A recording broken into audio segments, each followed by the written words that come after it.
Have you ever lost weight but quickly regained it or regained it after a while? Or you're currently on a weight loss program or some sort of diet program, but you're starting to lose it. You're starting to lose motivation a little bit. Well, then this video is for you. In this video I'm going to show you 8 strategies that could help you maintain a healthy lifestyle and weight loss motivation.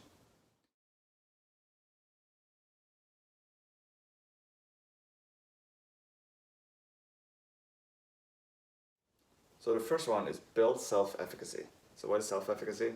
It's basically a belief that you can be successful with doing an activity. So in this case, it's your belief that you can be successful in doing your activity of losing weight or eating healthier, right? And why is this important? It's important because it's a motivating factor that can help motivate you to do this more, to do that activity more.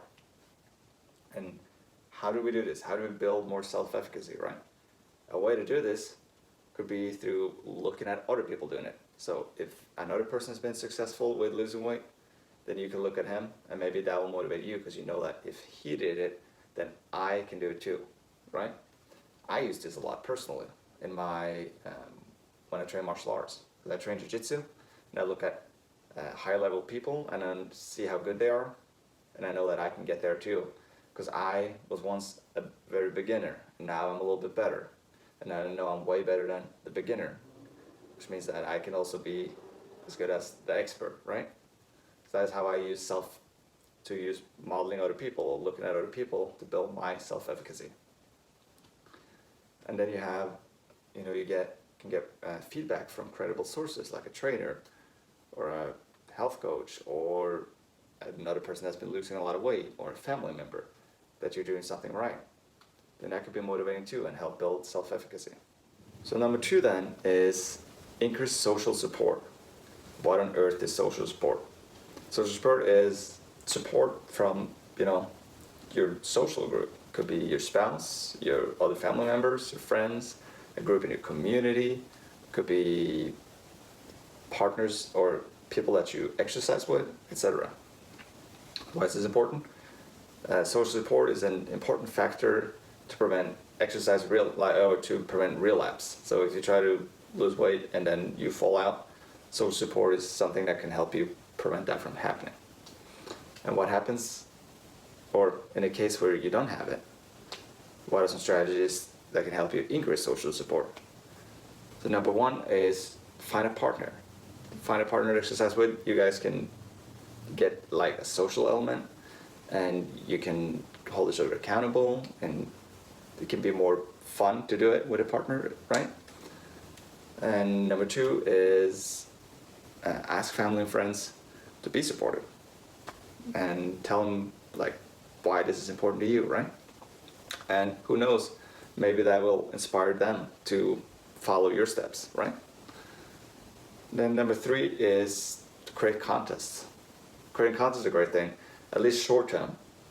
It's a great thing because it can ignite a lot of motivation and enthusiasm with doing an activity like, say, exercise more.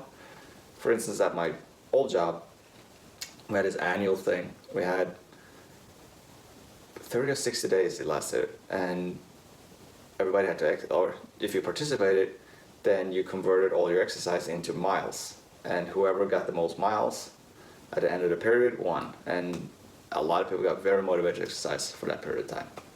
So that is another way to build social support. And then lastly, you can add social element to the exercise. Either you can try to meet with a group before you exercise or meet with a group after you exercise, or maybe even like have a social event on a totally different day. So that can be encouraging and make, exercising into more than just an obligation. Number 3, keep, vary your exercising and have variety in your exercising and your dieting.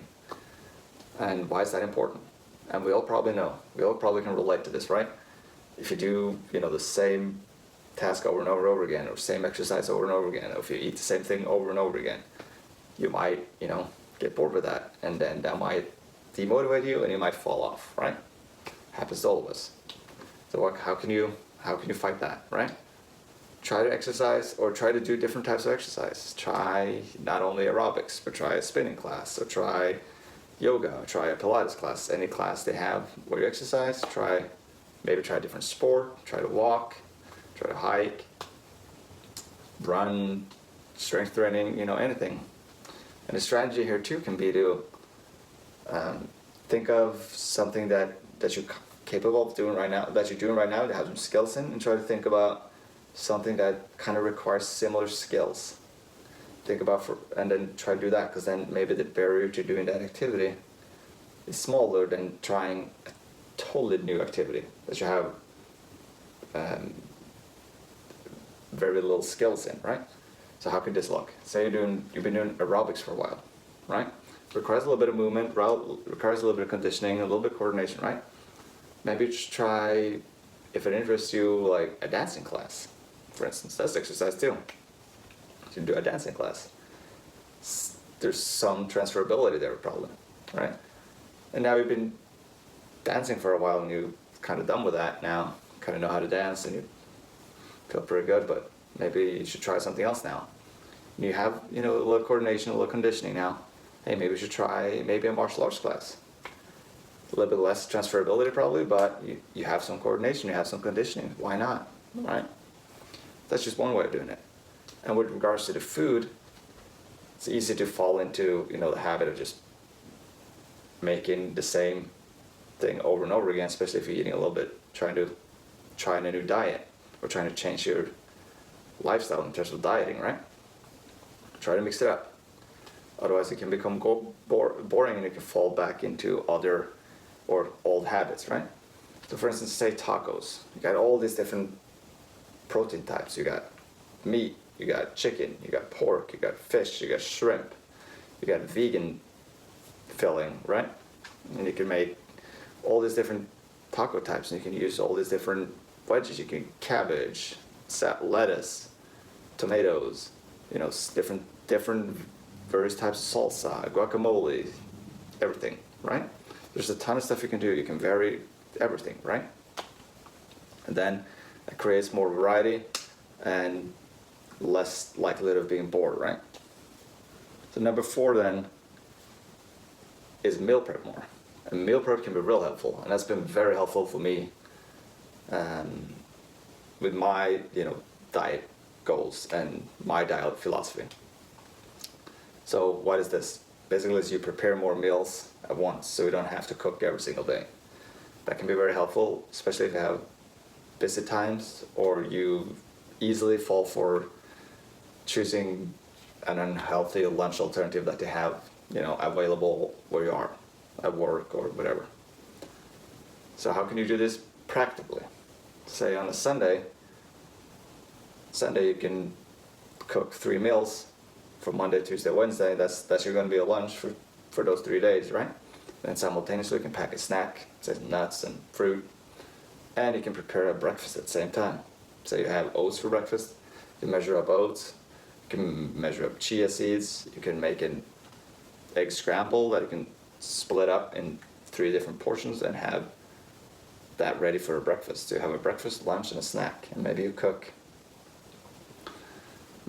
on, every night with your family. So you don't want to meal prep that one. But maybe sometimes you can cook like an extra serving, and you can have that serving for lunch the following day. So what does this do?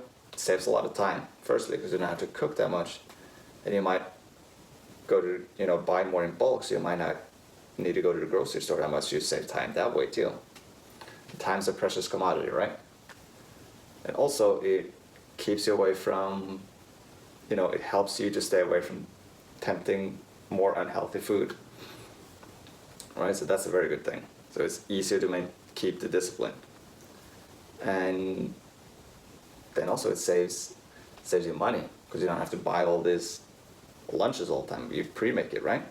So that could save you some money there, and could save you some money because you don't have to go to the grocery store all the time. So you're not tempted to buy all this stuff you don't need. So you can save some money there, and you probably buy more in bulk. So you might save some money there too, right? So there's a lot of benefits for that.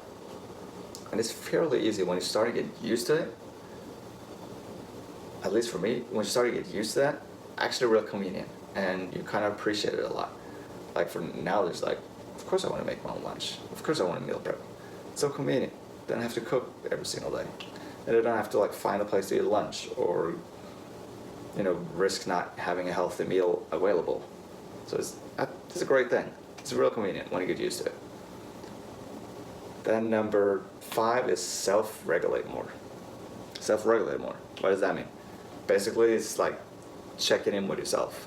Are you now doing something that's aligned with your goal, right? So say your goal is to lose weight. You're going to lose weight through more exercising, more dieting. And now you've kind of been doing that for a while, and now you're starting to fall out. Your diet is now back to where it used to be, right? So now, check in with yourself. Hey, my goal is to lose weight. I'm going to do it through exercising and dieting. I'm not really doing too well on the diet department right now, right? So I need to get back in the saddle there. It can be very hard because you got to be like real honest with yourself and like willing to take that internal debate and analysis. But it can really be helpful instead of just kind of just going wherever the wind blows you and being on a diet program or changing your lifestyle, but then you kind of just fall back to where it used to be and you don't really think about it. And then it just kind of goes on, you go on with your life, and then you're kind of back where you started. So if you have a goal of changing, then checking in with yourself, what your goal is and what your behavior is, could be really helpful. And then number 6, think about your why. It's very related to the one I just talked about with the self-regulation. It's about finding your why, finding out, be mindful about the reason why you're doing something. Why are you losing weight, right? So, one example. Say you want to lose weight, and you want to lose weight through, or say this, you want to lose weight and adopt a healthier lifestyle. You're going to do that through dieting, adopting a healthier diet, and you're going to exercise more, right? Why do you want to do that? Just as an example, say, hey, I want to be healthier so I can play with my kids and my potential grandkids. That is your goal. That is your why. That is why you're doing this.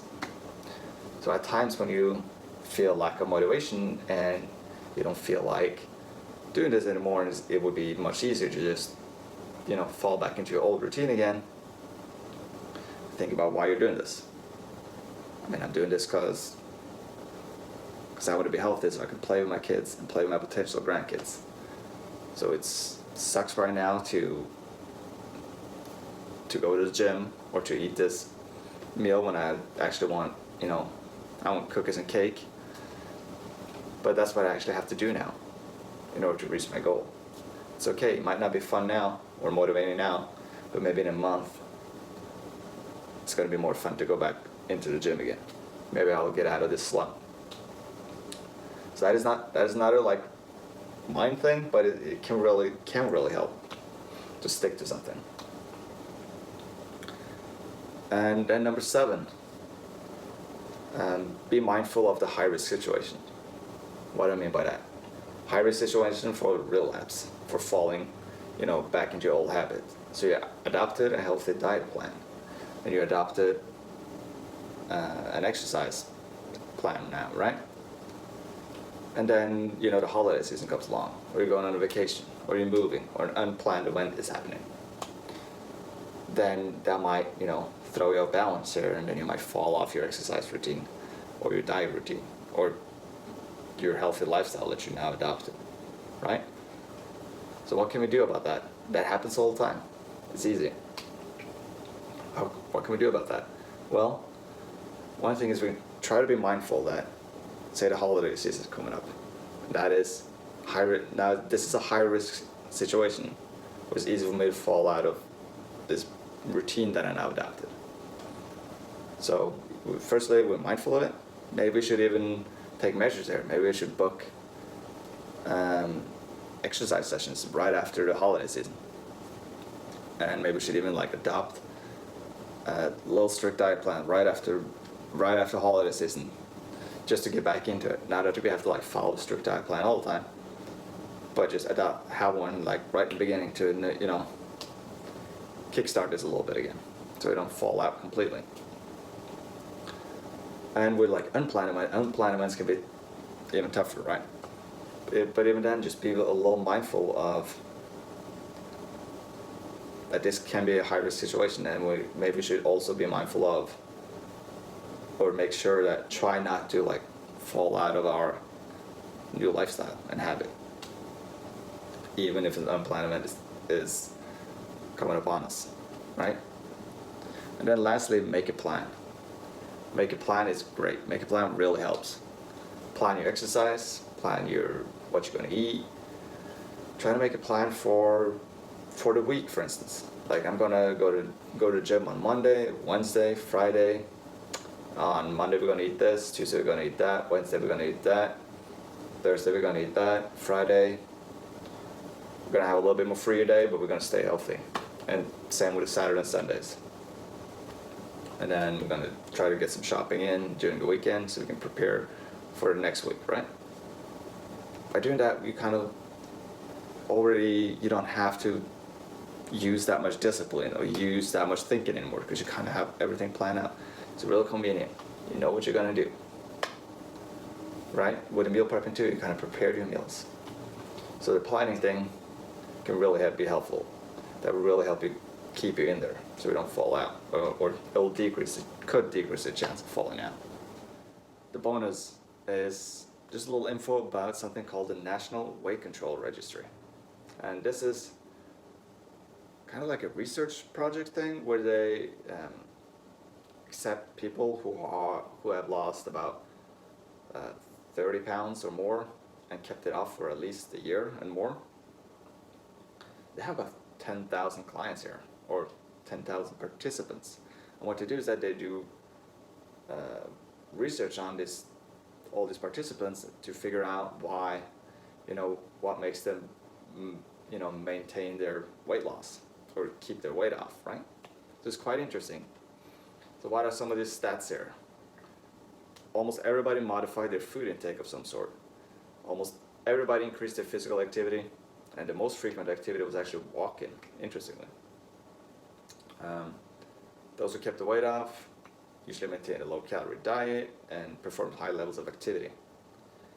Most of them ate breakfast, and then most of them exercised for at least an hour a day, and most of them also weighed themselves at least once a week. So this is just interesting stats for you to know. Maybe it can help with that self-efficacy point I was talking about, when you can see other people have done it, and now you also see what these people have done.